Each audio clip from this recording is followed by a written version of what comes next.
Hello, everyone, and good afternoon, and welcome to another author interview here on Tales from the Wandering Scribe. I'm your host, Gabriel Garcia, otherwise known as the Wandering Quill and the Wandering Scribe. And joining me today is another author making their official debut here on the channel. Now, my guest is the author of the Kingdom of Nern, a middle grade fantasy series, and she's always been an avid reader, which led her to creating characters and writing stories early in her childhood. She's a native of the Chicagoland area and, therefore, quietly holds strong opinions on essential topics, like where to get the best pizza, whether the Cubs or the Sox are the best, and what to call the tallest building in the city. Hint, it's not Willis. And you can find her baking or hanging out with her big, loud Greek American family when she's not reading or writing. So, without further ado, let's give a huge round of applause to today's guest, author Kate Mathos. Kate, thank you so much for coming on the show today. Oh my gosh, Gabriel, thank you so much for having me. It's a pleasure to be here. It really is. Awesome, Hi. Kate. So, before we dive into the Kingdom of Nern, is there anything else you'd like to share with our viewers and listeners? Oh my goodness. No, I don't think so. That really summed me up. I come from a big, loud Greek family here in the Chicago area, and that informed a lot of my writing of this series. Awesome. So let's just dive right into the Kingdom of Nern. Now, as a little teaser for those who are just learning about this series from this interview, what can you tell us about the Kingdom of Nern? Yeah. So book one is the one that's out right now. Book two, we think will be like winter of 26. So the first book is called Georgie Karis and the Niddle of Nern. And it is about a preteen girl named Georgie Karis. She is a daughter of a Greek immigrants, I should say. And it's very much a middle grade portal fantasy, like Mm. Narnia or Alice in Wonderland, things like that, except brought up to date. So Georgie Ah, moves to another kingdom. Um, she interacts with characters, magical and otherwise, and she is on a quest to try to save her dad. So it definitely ooh. themes of loss and grief, but through a fantasy lens that would work for kids. Nice. And this actually kind of reminds me of another middle grade book that I remember reading back in school. And we'll touch on that a little bit later. But for now, let's talk a little about you, Kate, and your upbringing as an author. So in your bio, it says that you've been writing early on as a child. So what sort of sparked this creativity? Was it family, friends, or just something that just came about organically? Um, Definitely family. My dad used to read to us when we were kids. There's four of us. I'm the oldest of four. And long past when I could read on my own, he would gather us around and read, particularly middle grade fantasy novels, chapter by chapter to us at Mm. night. And he was a great storyteller outside of that as well. And so that just sparked my imagination. My yaya, or grandma, yaya is grandma in Greek, was a great storyteller too. And so she would tell us all kinds of stories about her childhood and growing up and her friends and her parents and all sorts of things. And that just really sparked my interest in being a storyteller and wanting to tell stories. And so I would dive into books. I would write my own. I would enter book contests, short story contests when I was little. Um, yeah, I was constantly making up characters and stories. Nice, Kate. So when would you consider the aha moment for you when you want to go down this road of being an author and creating the Kingdom of Nern? Yeah. So The Kingdom of Nern is not the first book I've ever written. Hmm, I've okay. written other books that I did not and probably never will publish. But I was just sort of their characters would come into my head and I would write the stories down. And for a really long time, I thought, oh, it's just for me, right? It's just going to be something that I'm going to do for fun because I really like to create characters, but I'm going to, pursue another thing to pay bills and be an adult in the world. And then I'm very, very lucky. I have some friends who are also creatives. One is a nature photographer. She's really prolific. She's amazing. And another one is a screenwriter. And they just really encouraged me to make the creativity more part of my life and share my stories with the world. And so, yeah, it wasn't really an aha moment. Like one day I just decided I was going to publish this book. I was writing it. I really liked it. And so I just decided, yeah, I'm gonna do it, and I'm gonna try to get it published sort of over time. Nice. Okay. And I think that is kind of weighing itself an aha moment, because in the sense that, you, as you said, you have been writing for a very, very long time. And while this isn't the first story that you've written, it is the first story that you've published and decided to make that gamble and decide to expand on it, which I absolutely love. So now let's actually talk about the creation of the Kingdom of Nern. So when you decided to write the Kingdom of Nern and the books that followed in the series, what were the goals you had for yourself as the author, as well as your prospective readers? Because this is a middle grade fantasy story, so it has to follow the rules of middle grade storytelling. It sure does. What I love the most about middle grade storytelling is it's really boils down about the child finding their place in their family. And as opposed to like YA, which is a child or teenager finding their place in the world, Right. it's about your family, right? Who are you in your family? And I lost my dad when I was young.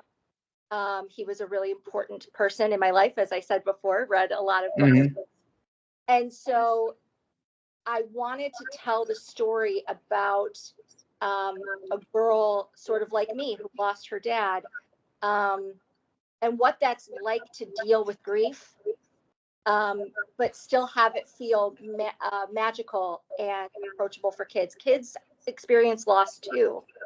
And I think sometimes in the middle grade market, we shy away from it a little bit, or there's not of it feeling real, or sometimes they're like, well, the parent died, can get the parent back, or it's not as final. And I wanted to have something out there in the world where there's still fun, there's still whimsy, there's still adventure, but Kate really is dealing with a very real situation.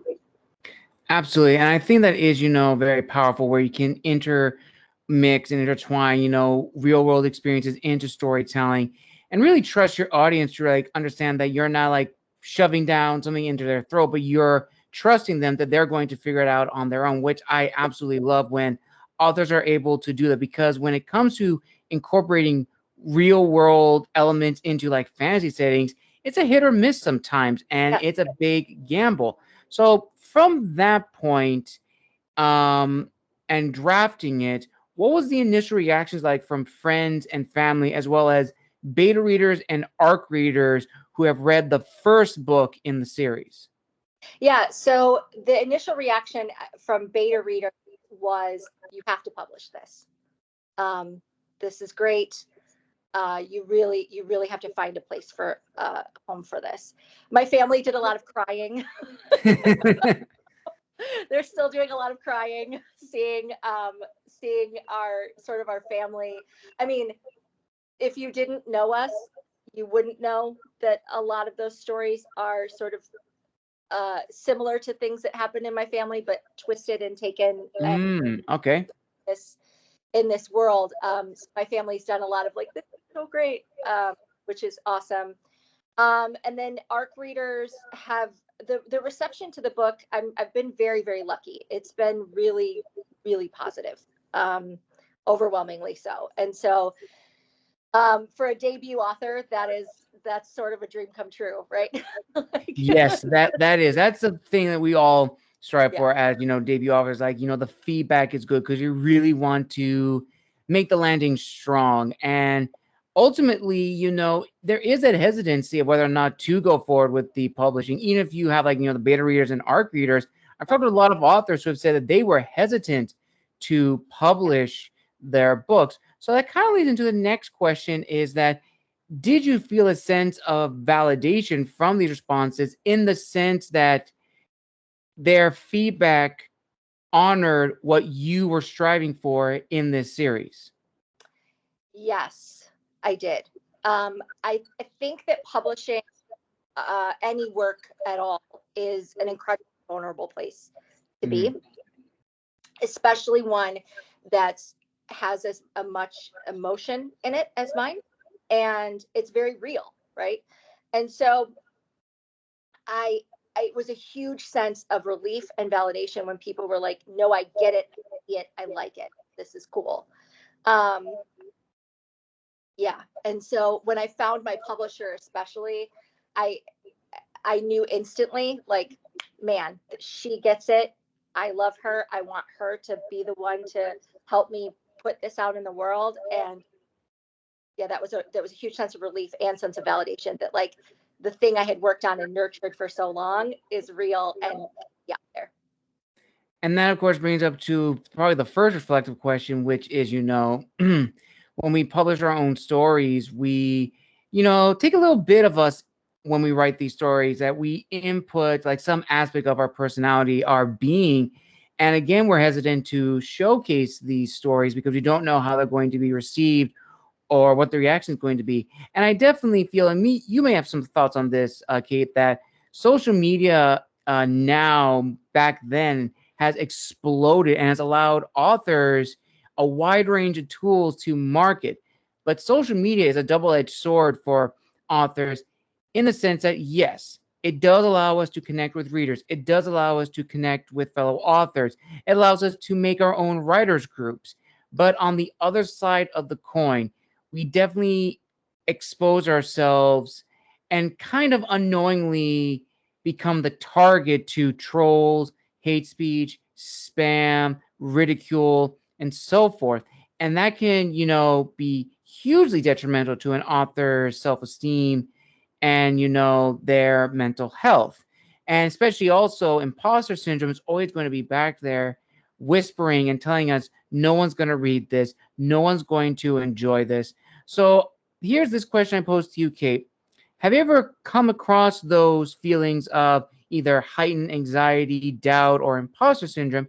And if so, what has disciplined you to not only write this book in the Kingdom of Nern series, but to also expand on it? Because that's another thing, too, a lot of people don't consider for authors when it comes to writing a sequel or planning to expand, because there's also hesitancy if the sequel is going to live up to the first one in the series. Yeah, for sure. So a couple things on that. I love what you just said. Like, yes, social media is great. I feel, um, and this might just be me and my age talking, right? But I see a lot of authors in the romance space able to really sort of memify their work on TikTok, on Instagram, things like that, where they can be like, they can use memes and gifs to showcase scenes in the book without giving spoilers away. I don't feel like that works as well for middle grade, simply because my main character is a child. Like, I Right. wouldn't want to memify or use kids in that way. So it does make um, my book marketing a little bit different than a romance author or a person writing an adult fantasy. And I have to be cognizant of that. I also, because I'm writing for children, I am a stickler about my comments. I will delete and block anybody who is remotely a troll at all, because Mhm. kids are going to read my book and potentially find my social media. And it's not even about the comments to me. It's, I don't want kids to find anything like that in my comment sections. So I am ruthless. Like, if I even sense a little bit of negativity, my comment section is not a democracy. I will delete you. I will block you. I don't have and I'm not going to go and say, like, you're deleted and blocked. Like, I'm just taking out the comment and I'm getting rid of that person, because I don't have space for that in my world. I want to protect it and make it right for the kids who are going to be coming in, and families that are going to be coming in and enjoying this work. Um, it, the thing with planning for a sequel and writing, I'm writing the sequel right now. I'm drafting it. Mhm. I think the most important thing to have when you are expanding the world and you're going forward in this journey is to have a group of people that believe in it with you, Mm. and that believed in it from the beginning with you and are there in your corner as you're doing it. So my publisher, um, River City Siren Press, we signed a 3-book deal to me. There was always going to be a sequel from when I signed with her, with them. And, there was never a question of like, if the book does well, you'll do a sequel. It's no, the sequel is happening. And she's there to talk to about like where I think the sequel should go, or Mm. characters that I have ideas for. She certainly doesn't, like, I certainly haven't sat down with her and been like, here's my outline. Like, that's not at all what's happening. But if I have questions, I take it to not only to my publisher, but I take it to the writers who are also publishing with them. And we can talk about it in our Discord. So I think that's essential. I think that's essential for when you are expanding on a world. I 100% agree. And, everything you said is very true. When I started writing my first book, The Gathering, I was a little bit different. I didn't plan on having a sequel, but I loved a concept that was in my first book that I had to expand on it. And that, of course, led to the not really a direct sequel, but it is the second book in the universe, Amunet, Son of Persia, which follows one of the main characters who goes back to his world and lives in an alternate time that's very different from his own, and he has to realize the ramifications of his actions. And I'm now writing the third book, Decimus, the Wolf of Rome, which is going through a series of edits and revisions to really, really make it sound. And that just takes a lot of time and effort. And also, it also helps to have a lot of good people who, I said, really believe in the story. They trust your judgment as the author, and they know that whenever we make our stories, whenever we decide to publish it, they will wait with open arms and they will greet it. So, Yep. with that in mind, let's actually talk about the business side of being an author, which I'm here to hear your thoughts on these next set of questions, Kate. So, as a little icebreaker, can you tell us about the decision to, go about the direction you went for publishing? So, it sounds like you've gone the route of traditional publishing, but is it indie traditional, hybrid traditional, or like traditional publishing? It's an indie small press publishing. And the reason I did that was because I wanted somebody in my corner to publish with me. I have so much respect for self-published authors. I wish I was that cool. Like, I wish I was that confident and had that ability to do this all on my own. I really felt like I needed somebody in my corner, and I really wanted control over who the person was going to be and if they understood the vision of the book and the writing, right? So when I found my press, I wanted somebody who could help with edits and that kind of thing, but was going to let me tell the story I wanted to tell, was not going to curb me in any way. And I wanted somebody who was going to let me pick the title of my book and let me pick help me pick the cover art and let me have a say in all of those things, which I think you lose a lot of when you're a debut author with trad, big 5 publishers. So I've heard. So for me, it was really a blend of like, I'm going to have all this control like I would if I was self-publishing, but I have somebody in my corner. I have a group now of writers that are published with them that I can lean on. Like, it's really been a delightful thing, and a pretty good choice for me. It fit me pretty well. Absolutely. And I'm actually glad you brought up indie traditional, these indie small publishing houses, because I definitely feel they don't get a lot of love and a lot of recognition, because when we think of publishing, we think of traditional, hybrid, or self. But within hybrid and self, you do have traditional publishing. It's just on a much smaller scale. And I've talked to a lot of authors who have said they've had better experiences with these small publishing houses than the big five: Macmillan, HarperCollins, Penguin Random House, and all of these other ones. Now, not bashing or doing anything to these main houses, no, but just making people aware that there are other avenues for authors, which then kind of leads to another discussion. Is that, Kate, in your opinion, have you heard of the term gatekeepers in the publishing world? Yes. Yes, Oh, yes. And uh-huh.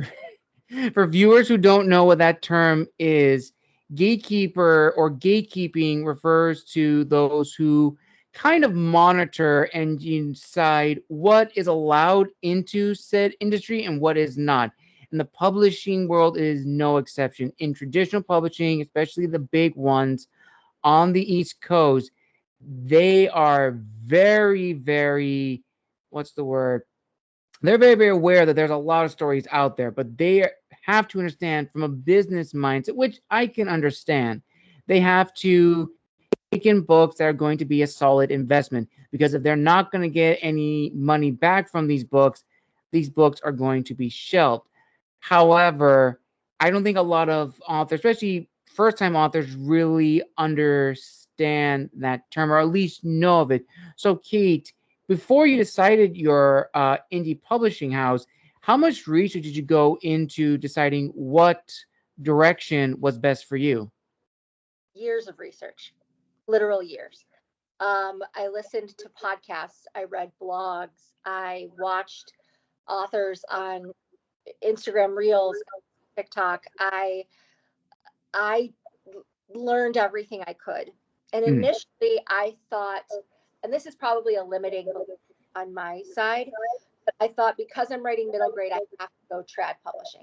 I have to mm. go to houses because otherwise I'm never going to get into schools and libraries and I'm not going to be able to find an author. And then I kind of stopped myself and thought, well, why can't, sure, I won't have maybe the reach that a big five publisher would have immediately, but debut authors don't get the support at big five houses either, and they're not going to have somebody who's going to be available to talk about every little thing all of the time the way I do Yeah. as a publisher. And so for me, it was really about like, I'm going to take this chance and I'm going to go with an indie house who's still publishing through Ingram. Like, my book is available through Ingram. It's bookstores can get it, libraries, schools. It's available, but they're there with me, letting me make those decisions and helping me navigate this market. And I I think that that's a really valuable thing. And I think that authors, you can do all of this research and sometimes you still have this belief in your head, like, oh, because of my genre, I've got to go this Mhm. way. I just want people to know you don't have to. You can do anything you want in any genre you want. You can make whatever you want work for you. Absolutely. And that's not to say that you have to stay in one road. I talked to a lot of No, authors who have self published one series of books and traditionally published with another set of books. It's whatever works, but you do have to do a lot of research, because from that point on, when we as authors make the decision to publish our stories, the writer's brain goes out and now the business brain comes out. And that is probably the most challenging. So now let's talk about the business side of being an author. So one thing I think a lot of authors definitely do struggle with, I myself struggle with, is of course knowing the audience and the readership. So let's talk about the audience first. So, Kate, when you began writing this series, how well known, or let me rephrase it, how good of an understanding of your audience did you have when writing the first book of the Kingdom of Nern series? And in your opinion, when should an author consider their audience? I think you have to consider your audience right away. And I had that consideration immediately. I knew I wanted this book to be a story that kids could read themselves, but more so families could read together the Mm, way my family read middle grade fantasy books together. Middle grade to me is, yeah, it's for kids, 8 to 12 or whatever, if you want to be really narrow about the market, but it's middle grade is also for everyone. It's right. basically like the G rating of books, right? Um, and so I really had in mind, I wanted people to read together. I wanted there to be adventure and magic for the kids and real things for the, but I wanted it to be fast paced enough and exciting enough for grown-ups that are reading with them too. And so that I had that in my head the moment I was writing. Everything I've written has sort of been in this genre. So um, I've always sort of got that in the back of my head. And yeah, I think for a writer, you don't necessarily have to know, your whole marketing plan when you're writing a book. But I do think you should know who your reader is and who Mm, you're writing for. absolutely, 100%. And now let's talk about the readership, because I definitely think the readership is an untapped market that I don't think a lot of authors really consider. And I myself am still trying to understand my readership. And for those who are a little confused of, the audience and the audience is the big, big group that we as authors try to market to, whether it's like, the fantasy genre group or the historical fiction group or whatever. But the readers, the individual people who are going to pick up our stories, that is probably the most difficult target audience. And that usually falls under, the main three: YA, NA, and AF, adult fiction. And in each of those three, you have readers who are expecting certain types of stories to follow a certain type of way. And I would imagine middle grade is no exception. So, Kate, what have you learned about being a middle grade writer? And I'm just curious, at any point in the writing, did you consider potentially bumping up the readership level in terms of like age from middle grade to YA? No, I did not.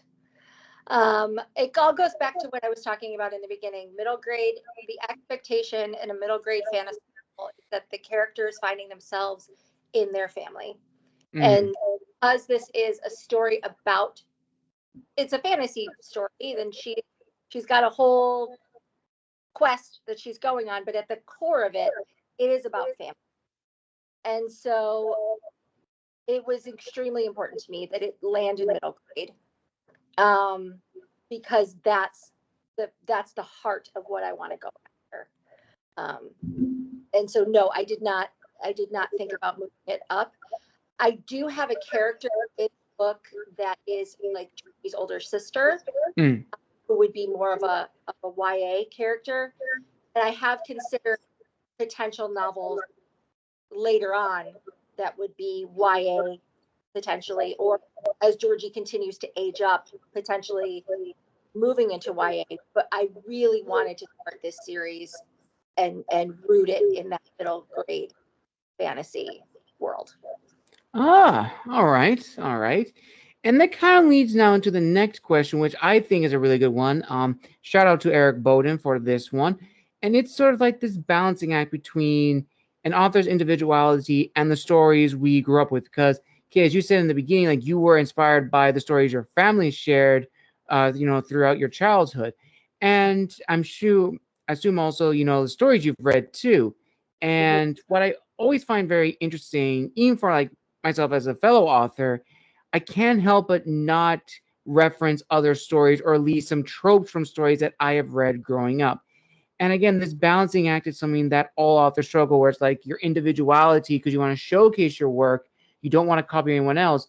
But on the other side, you can't help but not reference something here or there, but you don't want to directly copy from them. So, Kate, when writing this series, how have you been able to manage this scale?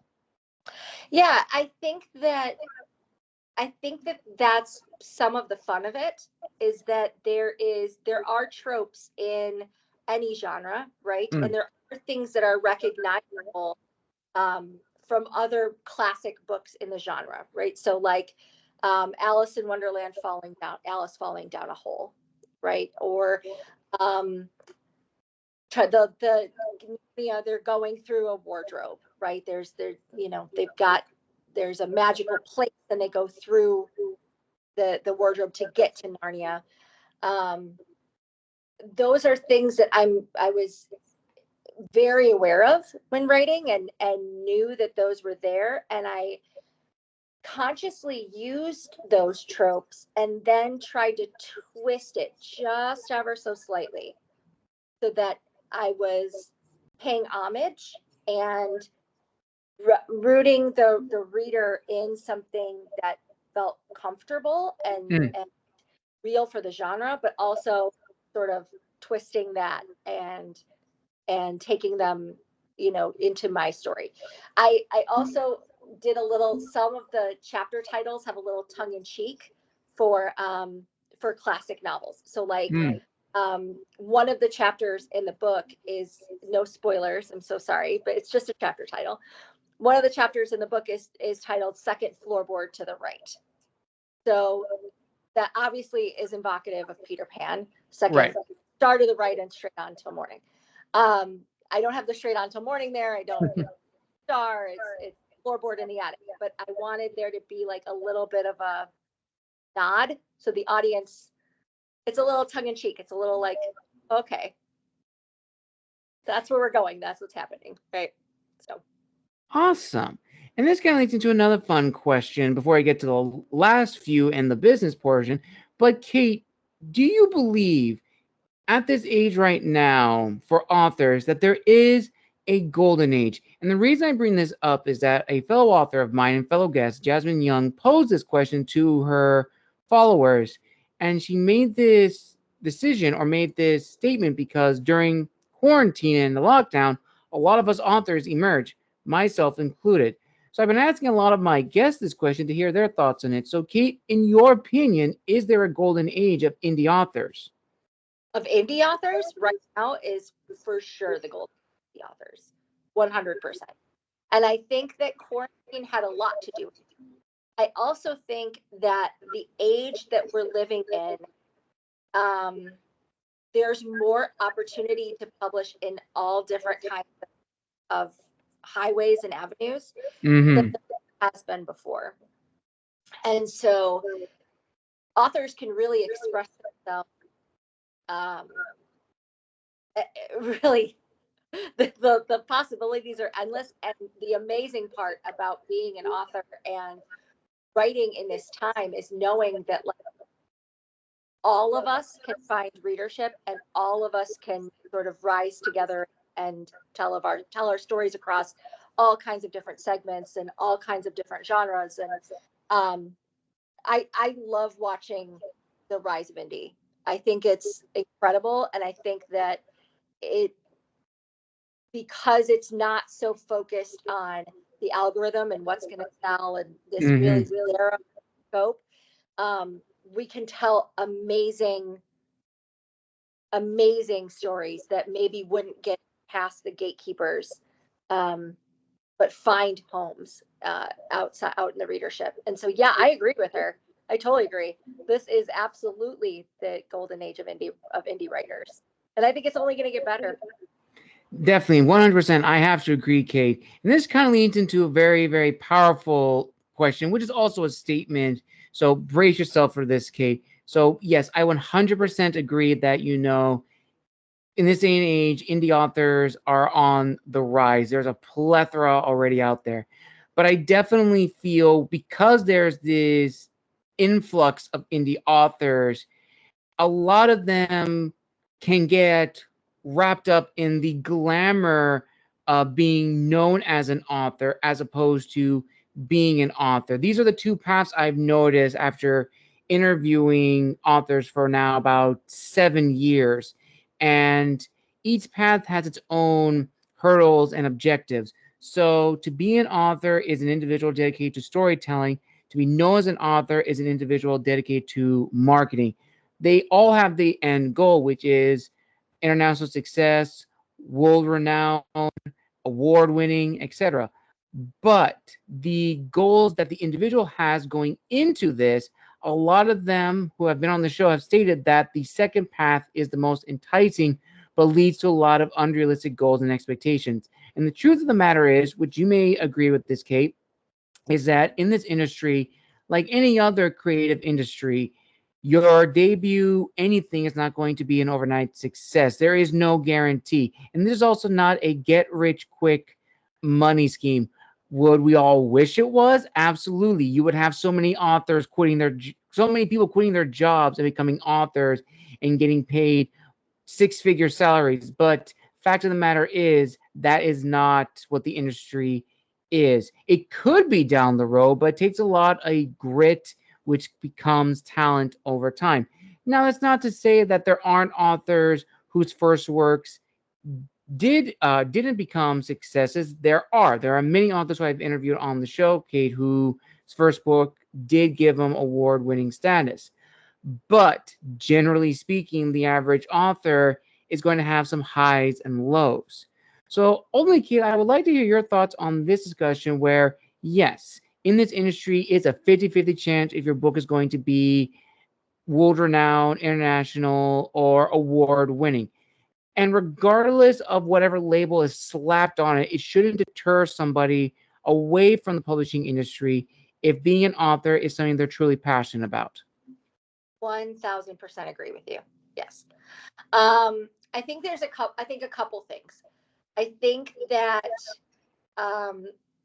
there is this like, I'm an author for the clout of saying an author thing that happens. Mm-hmm. And people expect then, because they've amassed this following, that their work is going to blow up and they're going to be huge.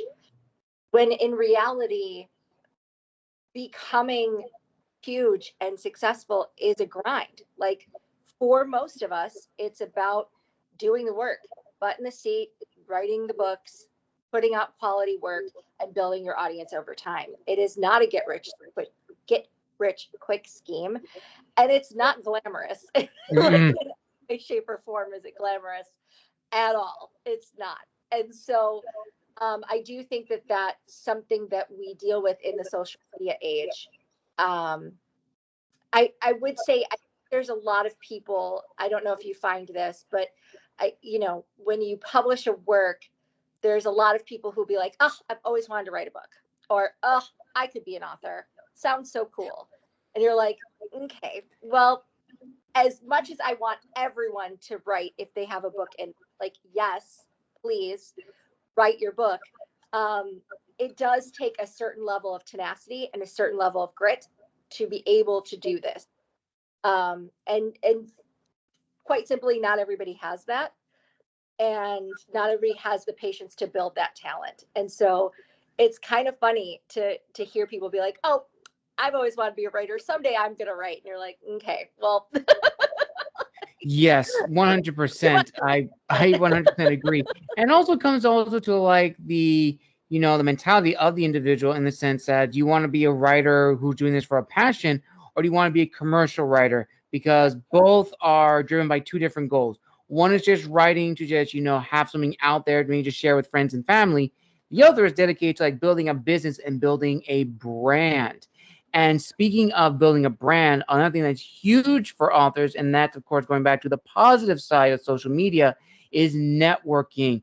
In fact, a lot of my viewers know this, but I'm going to say it again. All the authors that I've had on this show have been from Instagram. Like, they are a majority of people I can just pull from and make, interactions with and learn more about them. Like, true to this, for this year alone, my guest that I had last year, her name is Tatum Carrington. She is, to this date, the youngest author I have had featured on the show. She's still, she's not even in college yet. She's like still like in like her high school year. She's the youngest person, but she has such a mind that I have not seen in any author. It's just so incredible. And her networking skills are beyond anything I have seen in any author, which I always like to give her a lot of praise, because she is just incredible. And she's always looking to like help other authors as well, which then comes back to networking, because as authors, we're in this industry not only to grow our brand, but also make new friends and to learn what has worked for them and how we can incorporate their methods into our own. So, Kate, are there any people you would like to give a special shout out to who have helped you with the creation of the first book as well as the development of the second book? Yes. Amber Redembo, love her. She's amazing. She is the owner of River City Simon Press, and she is she is a gifted literary mind, and I so appreciate her. Don Mua, he's a YA author. He's phenomenal. Always willing to chat with me and talk with me about stuff. He's great. Um, oh my gosh, Jen Dismaris. She's another author who's fantastic. So prolific.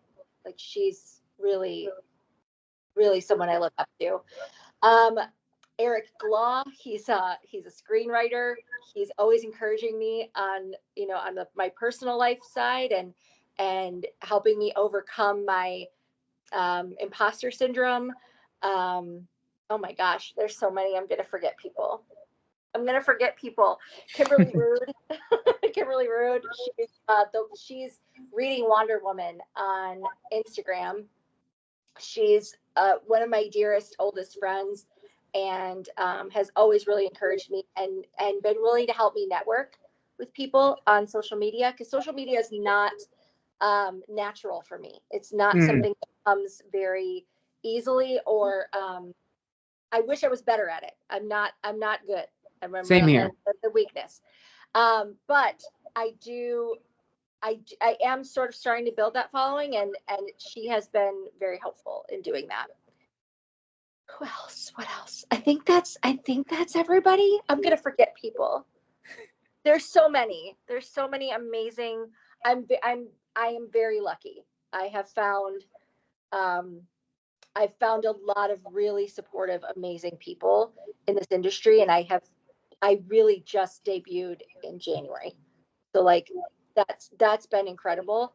It's My book has only been out like 5 weeks, and I've already amassed this group of people who really want to support me and want to do great things. Um, so yeah, all good things. I hope to one of the things that one of my goals is to continue to just grow that network of friends, um, to to get through this writer craziness together. Absolutely, 100%. And now, Kate, we arrive at the final question of this amazing author's interview. And here it is. With everything you've learned thus far, from the stories you've written as a child to developing the first book in the Kingdom of Nern series to publishing this year and writing the second draft, what is your word of wisdom to fellow authors and writers watching and or viewing, well, that's the same, watching or listening to this interview right now? Oh my goodness. I think find your tribe is the first thing. Find your group, find your people. That is Writing is so solitary. And it can be, because it's so solitary, we can get in our heads really easily, and that imposter syndrome can sneak in, and we can procrastinate and delay and push our stories off, and not want to do the hard work of writing, because it is hard work. And if you have people in your corner who are rooting for you and who believe in you and you believe in them, then like it makes this all so much more fun, so much easier, so much better. Um, I would also say, just your story has value. Like if you have a story to tell, there is somebody out there who wants to read it. There just is. And I know that there are days for me, my goodness, writing this second draft for sure, second novel for sure, where I'm like, is anybody going to care about what Georgie's doing now? But I know that there are people. I have to stop myself and be like, no, there are people who want to hear it. And so I'm going to tell it.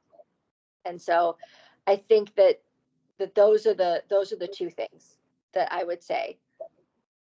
Awesome. A perfect ending to an amazing interview. And with that, viewers and listeners, we come to the end with Kate Mathos. We wish her the very best. Now, Kate, where can people find and engage with you on social media, as well as purchase a copy of the first book in the Kingdom of Nern series? Yeah. So you can engage with me on Instagram at Kate Mathos Author. TikTok and Blue Sky are both at Kate Mathos. It's on Amazon. So, if you want to buy it there, you can. If you're a bookstore or a library or school, it's on Ingram Spark for you to buy as well. And then there are some indie bookshops that have it. So the Novel Neighbor in St. Louis has copies. The what is it? The Swallow Stories in Lisle, Illinois has some copies, and then there's a couple other stores that I'm going to forget. Oh my gosh, Gabriel. But anyway, there's some indie bookstores, or if you don't see it at your local indie bookstore, please ask them to order it. We love indie bookstores and we love libraries. So awesome. Yeah. I will link all that down below in the description of this video. Thank you, everyone, for joining us for another author interview here on Tales from the Wandering Scribe. A huge thank you to Kate for making her official debut here on the channel. And hopefully this won't be the last time. Hopefully, if she's at the final stages of book 2, in like the arc stages, we would love to have her back on the show to tell us all about book 2 in the Kingdom of Nern series. And to stay up to date with the Kingdom of Nern, make sure to follow her on the social medias, as I will provide the links down below. Until next time, viewers and listeners, make sure to like, comment, and subscribe down below. And as always, this is the Wandering Scribe and the Wandering Quill, wishing you a wonderful morning, afternoon, evening, wherever you are in the world.